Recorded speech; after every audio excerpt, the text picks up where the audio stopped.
Raul da Vila Pompeia foi um escritor brasileiro que pertenceu ao movimento realista e naturalista. Nascido no dia 12 de abril de 1863, em Angra dos Reis, no estado do Rio de Janeiro.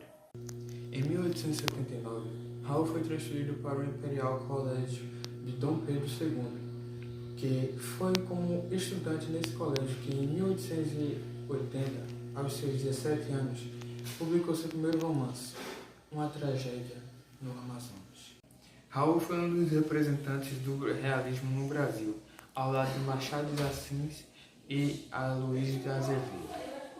E uma das obras mais relevantes e importantes do realismo foi o Ateneu, publicado em 1888, sendo a obra mais emblemática do Raul. O escritor se inspirou nos anos que esteve matriculado no colégio interno. Nessa história conhecemos o Sérgio e toda a sua jornada durante o tempo que esteve no internato, chamado o Ateneu. E será essa obra que iremos apresentar. Me chamo Silas e seja muito bem-vindo ao nosso vídeo.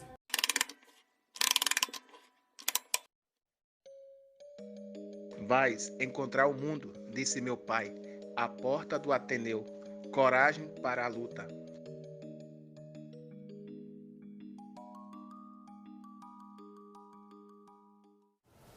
Uma coisa que é bom apontar é que esse livro ele faz parte do realismo brasileiro, expondo todas as mazelas da sociedade, traições, mentiras, inveja, entre tantas outras coisas que são expostas nessa obra. Esse livro também possui características do naturalismo, sendo tratado de forma mais intensa e profunda o sexo, sensualidade e a sexualidade são temas muito presentes no livro.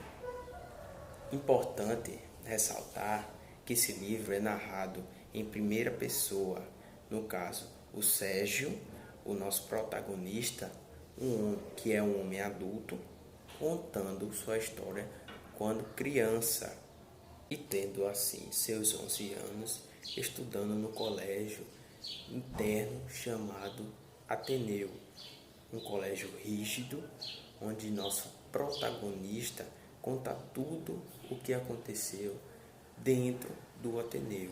Esta obra é considerada parcialmente autobiografia, pois o Raul, em sua infância, também estudou em um colégio interno. É por se tratar de uma obra realista naturalista. A crítica em expor todos os podres da sociedade, de como a condição humana ser hipócrita, sendo quase uma visão pessimista da realidade. O Sérgio, nosso protagonista, passava por uma mudança muito conturbada, um amadurecimento, o que viria deixá-lo com um trauma em sua vida. A história, por ser contada pelo Sérgio, vimos o seu ponto de visão e suas opiniões, e o que ele pensava, e na época principalmente por tudo que ele viveu, pelos seus personagens que o marcaram. Falando um pouco dos personagens agora, vamos começar falando do nosso protagonista, o Sérgio. O Sérgio é uma criança de 11 anos de idade que acaba entrando no Ateneu. O Ateneu é um colégio muito rígido, por sinal. O Sérgio é uma criança muito inocente, e podemos perceber isso na sua aparência. Antes de entrar no Ateneu, o Sérgio ele tinha cabelos longos, que eram muito protegidos pela sua mãe. Porém, tendo que estudar no Ateneu, o Sérgio teria que cortar os seus cabelos, pois isso deixava com uma aparência muito jovem, de palavras ditas pelo diretor Aristarco. Aristarco é o diretor do colégio, um homem muito sério e rígido e egoísta, se aplicando até mesmo na sua aparência, seu cabelo e até mesmo suas roupas, diziam muito sobre a sua personalidade. No colégio temos a presença de duas personagens, a Dona Emma, esposa do diretor Aristarco, e a Ângela, uma funcionária do colégio. E por serem as únicas personagens femininas presentes nessa escola, elas acabam sendo muito sexualizadas entre os alunos, principalmente a Ângela. Outro personagem que o Sérgio conhece, sendo seu primeiro colega, é o Rabelo. O Rabelo explica ao Sérgio de como as coisas funcionam por lá, principalmente a relação de protetor e protegido. O Rabelo fala que nunca aceite ser um protegido, pois teria que fazer favores ao protetor. favores tidos como femininos por Rabelo. Outro personagem que o Sérgio conhece é o Franco, um garoto que vive arrumando problemas e sempre é castigado. Mas o Sérgio acaba deixando de ser amigo do Franco, pois o Franco decide fazer uma peça em seus colegas, colocando vidro na piscina, para que outros garotos se machucassem, mas felizmente ninguém se machuca. O Sérgio acaba conhecendo o Sanches. Ele seria considerado o primeiro protetor. Eles acabam virando amigos, porém o Sanches acaba dando uma investida, o que faz o Sérgio se afastar de Sanches. Outro personagem que o Sérgio conhece é o Bento Alves. Eles acabam virando amigos e tendo uma amizade mais sentimental, porém acaba que não dando certo. Porém o Bento Alves foi um dos que mais causou ciúmes no Sanches. O próximo personagem se chama Egbert. Ele é um garoto inglês que acaba chegando no Ateneu e fazendo amizade com Sérgio. Eles acabam virando amigos e tendo uma relação mais saudável e sentimental. O Ateneu traz duras críticas à sociedade, principalmente à educação, de como a escola é tratada como algo comercial, e a forma de como a educação era tratada, e como os alunos eram muitas vezes violados, o que poderia explicar a famosa frase, coragem para o Ateneu, pois o pai de Sérgio sabia que ele ia enfrentar sim amadurecimento, porém não de forma saudável. O Sérgio já adulto relembra dessas lembranças não tão boas. O protagonista entende que o que ele viveu foi se moldar ao local, pois a única forma de sobreviver seria se moldando ao Ateneu. Vamos apresentar algumas palavras peculiares encontradas no livro e seus significados. Vamos comigo! No primeiro capítulo, na página 6, temos o seguinte: um último gesto espaçoso, como jamegão no vácuo, arrematou o rapto de eloquência. Aqui temos duas palavras bem peculiares na mesma frase, jamegão e eloquência. Jamegão significa nome ou rúbrica, ou sua forma abreviada, ou um tipo de assinatura. Por exemplo, Carlos não se esqueça de fazer o jamegão nos documentos da diretoria.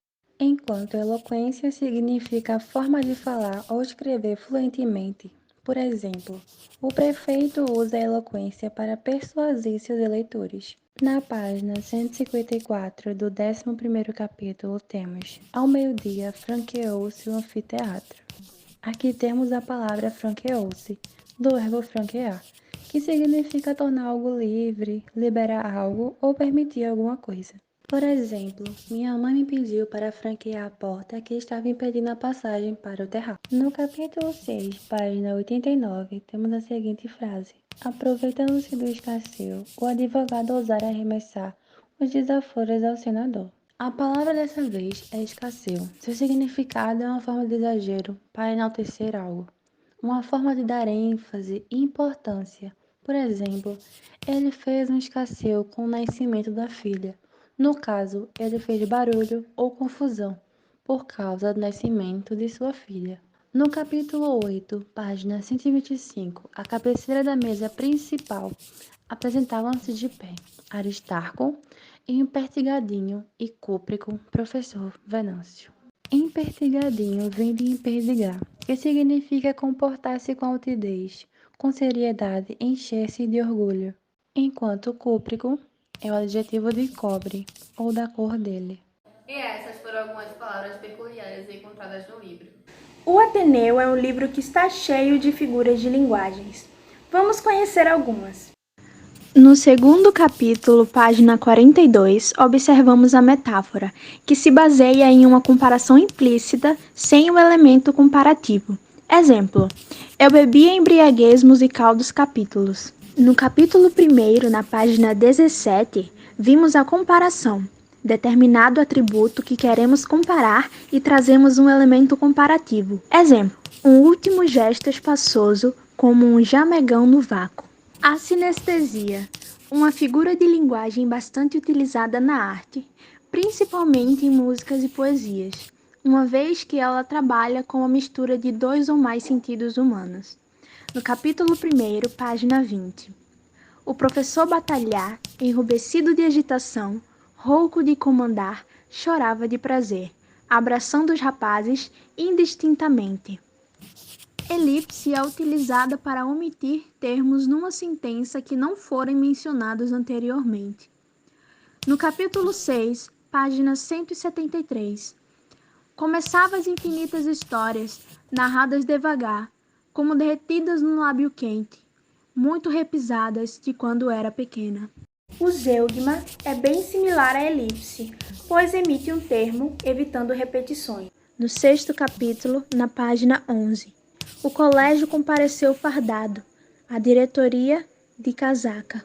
Neste caso, para ser considerado zeugma e não elipse, é necessário que esse termo, que já foi omitido, tenha aparecido em uma expressão anterior. O eufemismo é uma palavra, locução ou acepção mais agradável de que se lança para suavizar ou minimizar o peso conotador de outra palavra. 1º capítulo, página 13. Lembramo-nos, entretanto, com saúde hipócrita dos felizes tempos. Enquanto a reticências é um sinal de pontuação, que serve para indicar a omissão de palavras ou para exprimir uma suspensão devida à hesitação, surpresa, dúvida e etc. No 1º capítulo, página 24. Peço licença para defender os meninos bonitos, objetou alguém entrando. A personificação é o efeito de humanizar, ou seja, dar feições tipicamente humanas ao que é originalmente inanimado. No capítulo 4, página 54. Quando, no dia 1º, sorriam as rosas místicas de maio. A símile é um paralelo feito entre dois termos de um enunciado com sentidos diferentes. No capítulo 4, página 52. Andava só e calado como um monge. Anáfora consiste no uso de um termo mais de uma vez, sempre no início das orações, frases, versos e etc. No capítulo 7, página 125. Cerqueira, ratazana, curvado, redobrado, sobre o prato, comia como um restaurante, comia como as sarnas. Apóstrofe é o receptor da mensagem, seja imaginário ou não. É a figura do chamamento, da invocação. No 5º capítulo, página 60. Graças ao Senhor, vinha-me do céu esta solução de águas sujas, alcançada pela minha prece. Presopopeia é atribuir a seres inanimados, sem vida, características de seres animados ou atribuir características humanas a seres irracionais. No 1º capítulo, página 11. Um cenário animado de Sarifa com horripilações errantes de sombra, como um castelo fantasma batido de luar verde. O hipérbato ocorre quando atribuímos uma palavra ou característica pertencente a outra frase. No 1º capítulo, página 3.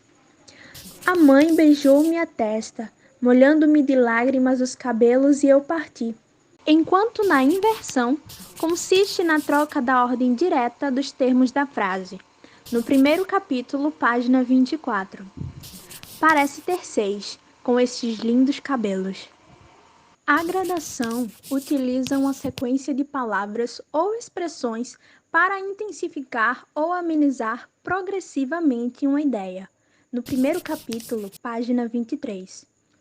Logo após Nosso Senhor, o qual eu imaginava velho, feíssimo, barbudo, impertinente, corcunda, ralhando por trovões, carbonizando meninos com corisco. O hipérbole, um recurso muito utilizado, inclusive na linguagem do dia a dia, a qual expressa uma ideia exagerada ou intensificada de algo ou alguém. No capítulo 2, página 30. Fiquei tão branco que Manlio sorriu e perguntou-me, brando, se queria ir à pedra. Antonomasia é uma figura que consiste na substituição do nome próprio de uma pessoa, cidade, país ou por uma qualidade sua. No capítulo 1, página 24. Dona Emma, bela mulher em plena propriedade dos 30 anos de Balzac.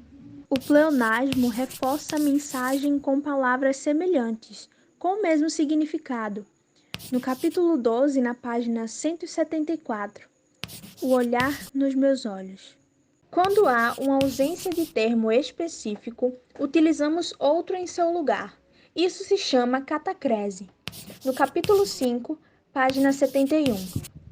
O mais não passava de pretexto da moda parisiense para disfarçar o pé de cabra. Antítese é a utilização de palavras de sentidos diferentes, mas que não interferem no significado. Capítulo 12, página 159. Sarampos, sem mais nem menos. Essas foram algumas das figuras de linguagens que o livro nos apresenta.